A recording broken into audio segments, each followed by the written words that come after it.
Hola, ahora les vamos a hablar acerca de los trastornos de ansiedad. Los trastornos de ansiedad son los trastornos psiquiátricos más frecuentes en la población general. La fobia específica es el diagnóstico psiquiátrico individual más frecuente y la crisis de angustia la principal urgencia psiquiátrica. Estos trastornos de ansiedad son más frecuentes en mujeres en la edad de 20 a 30 años. Entre algunos de los trastornos de ansiedad, como el trastorno de angustia, la agorafobia, muestran tendencia a la agregación familiar, lo que sugiere que tienen un componente genético. Es frecuente que se presenten varios de ellos a la vez o que se compliquen con otros trastornos mentales, como la depresión y el alcoholismo. La ansiedad forma parte de los trastornos de estrés postraumático y de los trastornos obsesivo-compulsivos, pero a su vez esta se subdivide tanto en ansiedad continua como ansiedad episódica. La ansiedad continua va a estar dada por los trastornos de ansiedad generalizada, mientras que la ansiedad episódica esta cursa por una crisis de ansiedad que puede ser espontánea o situacional. Cuando es espontánea, esta va a estar dada por los trastornos de angustia o de pánico, y cuando es una crisis de ansiedad situacional, esta va a estar dada por las fobias o fobias específicas. Dentro de los trastornos de ansiedad se encuentra el trastorno de angustia, o también conocido como trastorno de pánico. Este trastorno se define por la repetición de episodios agudos de ansiedad llamados crisis de angustia o ataques de pánico, y la aparición progresiva de diversas complicaciones psiquiátricas, como la agorafobia, la ansiedad anticipatoria, entre otras. Clínicamente, las crisis de angustia tienen un inicio brusco y alcanzan su máxima intensidad en unos pocos minutos. En estas crisis se presentan síntomas físicos de todo tipo con una gravedad alarmante para el paciente. Estos síntomas físicos en orden de frecuencia son la taquicardia, la disnea, el mareo, el temblor, la sudoración, las molestias precordiales, las oleadas de frío o calor, las náuseas o dolores abdominales, la debilidad muscular y otros síntomas que aparecen con menos frecuencia. También aparecen síntomas psicológicos que provocan una gran inquietud en el paciente, como la sensación de muerte inminente, el miedo a la pérdida del control o a estar volviéndose loco, la despersonalización, la desrealización y la inquietud psicomotora. Entonces, el trastorno de angustia es un trastorno crónico de curso episódico y recurrente. Las primeras crisis se suelen iniciar en la adolescencia o al principio de la edad adulta, y por definición deben ser espontáneas sin depender de factor estresante alguno.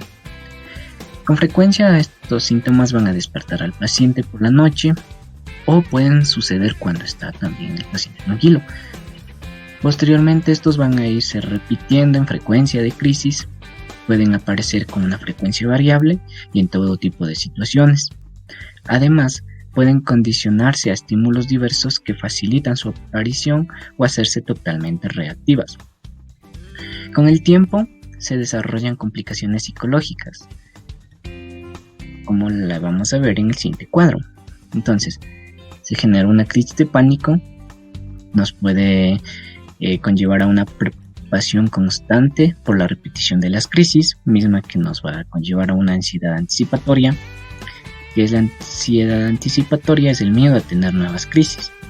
Otra complicación puede ser el miedo a las consecuencias de la crisis, que pueden llevarnos a pensamientos hipocondríacos, mismos que son el tener miedo a que las crisis se deban a una enfermedad física grave, cosa que no es cierta. Otra complicación puede ser los cambios de comportamiento inducidos por las crisis, que nos pueden llevar a conductas agorafóbicas, o a tenerle miedo de ir a determinados lugares por si se sufre una crisis. Cabe recalcar que todas estas consecuencias o complicaciones no cursan con complicaciones físicas en sí, a pesar de la espectacularidad de los síntomas, lo cual es muy interesante. Continuando con el trastorno de angustia, tenemos a su etiología. Se ha demostrado que este trastorno posee un factor genético hereditario, puesto que se presenta con mayor prevalencia entre familiares de pacientes afectados, es decir, entre un 18% frente a la población general que se presenta entre el 1 y el 2%. Además, se ha demostrado que es mucho más frecuente en las mujeres y sobre todo si presentan agorafobia. En la actualidad también se han identificado ciertas sustancias que pueden desencadenar lo que son las crisis de angustia, denominados también panicogénicos. Entre estos se encuentran el lactato sódico intravenoso, el bicarbonato, el isoproterenol y la colecistoquinina. Además, también se han establecido correlaciones neuroanatómicas como son el locus coeruleus, principal núcleo noradrenérgico cerebral y el cual desencadena las crisis de angustia. Otra correlación neuroanatómica es la amígdala y el núcleo accumbens, el cual pertenecen al sistema límbico, inducen lo que es la ansiedad anticipatoria, y finalmente el lóbulo frontal, el cual genera conductas de evitación. El tratamiento del trastorno de angustia combina fármacos y psicoterapia, en donde va a haber una eficacia notable. Para este tratamiento se diferencian 3 etapas. La primera de estas 3 etapas es la etapa en donde se va a abordar la crisis. En esta se pueden administrar cualquier tipo de benzodiazepinas, asociadas a técnicas para el control de la respiración, debido a que los pacientes suelen presentar hiperventilación. La segunda etapa es una etapa profiláctica, en donde se va a prevenir la aparición de nuevas crisis. Los antidepresivos son la base del tratamiento. Casi todos los antidepresivos son eficaces para prevenir las crisis, pero los DIRS se usan más por su mejor tolerancia. No produce sedación ni dependencia. Su inicio es de acción retardada, por lo cual es frecuente asociarlos al principio con benzodiazepinas. Por otro lado, tenemos a las benzodiazepinas. Estas también son eficaces, sobre todo las de alta potencia, alprazolam, lorazepam o clorazepam, aunque la sedación asociada y el riesgo de dependencia hace que no se consideren como opciones de primera línea. Por último tenemos a la etapa 3, en donde se va a emplear la psicoterapia cognitivo-conductual para los trastornos de agorafobia, la ansiedad anticipatoria y las preocupaciones hipocondríacas. Este tratamiento consolida la respuesta a largo plazo. Bueno, ahora hablaremos del trastorno fóbico. Una fobia es un temor desproporcionado y persistente a un objeto, actividad o situación específica, que puede ser o no reconocido como absurdo, permanece fuera del control voluntario y genera conductas de evitación. Etiología. En general son esporádicas, lo que sugiere un origen psicológico, pero existe cierta agrupación familiar en la agorafobia, en algunas fobias situacionales y en la fobia a la sangre. La teoría del aprendizaje las explica como un condicionamiento clásico entre un estímulo inicialmente neutro y una emoción desagradable. Por ejemplo, el miedo a conducir tras sufrir un accidente de tráfico. Según el psicoanálisis, el mecanismo de defensa típico en una fobia es el desplazamiento. Formas clínicas. Dentro de las formas clínicas tenemos la agorafobia, fobias específicas o simples y la fobia social. En cuanto a la agorafobia, se produce más frecuentemente en mujeres, se caracteriza por el miedo a estar en situaciones en las que uno se siente desprotegido o desamparado. Típicamente son los lugares de los que es difícil escapar o conseguir ayuda. También la mayor parte de los casos son secundarios a un trastorno de angustia, pero puede aparecer de forma independiente. Es frecuente que exista un estado permanente de ansiedad anticipatoria. En sí, esta es conocida como una ansiedad libre flotante, que no se ve en otro tipo de fobias. Trastorno por ansiedad social, llamada fobia social. Suele debutar en la adolescencia, sin diferencias entre los sexos. La fobia social se define como el miedo a situaciones de exposición pública, tales como hablar delante de otras personas, comer o beber en público, o usar lavabos públicos. Una forma más frecuente de fobia social es la ansiedad social de ejecución, que es el miedo a hablar en público. El mutismo selectivo de la infancia es una forma frecuente y precoz de una fobia social. En cuanto al tratamiento de este tipo de fobias, se basa en técnicas cognitivas conductuales dirigidas al entrenamiento en habilidades sociales.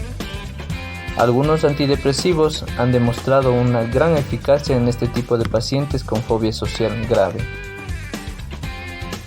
Fobias específicas o simples son muy frecuentes en los niños y más comúnmente en mujeres en una relación de 2 a 1. Este tipo de fobia se define por el miedo a un objeto o a una situación concreta que no debería provocarlo, por ejemplo, a los animales o a los insectos, siendo esta la más frecuente, a los estímulos ambientales como tormentas o mar, a la sangre, a los pinchazos y a la herida, o también otras situaciones concretas como a las alturas, transportes públicos o ascensores. Suelen desencadenar una crisis de ansiedad cuando no se puede evitar este tipo de estímulo. Sin embargo, no generan incapacidad a los pacientes, por lo cual estos pacientes no refieren este tipo de patología. Hablemos de trastorno por ansiedad generalizada. Este tipo de trastorno es un estado de preocupación excesiva crónica ante sucesos de la vida cotidiana. Suele acompañarse de síntomas somáticos como palpitaciones, tensión muscular, cefalea, sudoración, entre otros, provocando malestar en el sujeto o un mal funcionamiento social o laboral. Estos pacientes, por lo general, tienden a consultar con el médico de familia u otros especialistas antes que con el psiquiatra. Trastornos de ansiedad propios de la infancia. Aquí encontramos dos. Primero, el mutismo selectivo. Este de aquí equivale a la fobia social de los adultos. Son niños que solo hablan con su familia u otros niños, provocando su aislamiento social. Pueden confundirse con el déficit auditivo o con el autismo. Trastorno de ansiedad por separación. Presentan ansiedad intensa ante la separación real o imaginada de las personas con las que mantienen un vínculo afectivo, como por ejemplo los padres. El niño anticipa desgracias, rechaza ir a la escuela, no quiere quedarse solo, tiene pesadillas, se queja de múltiples síntomas somáticos, como por ejemplo síntomas digestivos y cefalea. Con los años, algunos de estos pacientes desarrollarán agorafobia. El tratamiento de ambos trastornos es la psicoterapia, actuando sobre el niño y su entorno.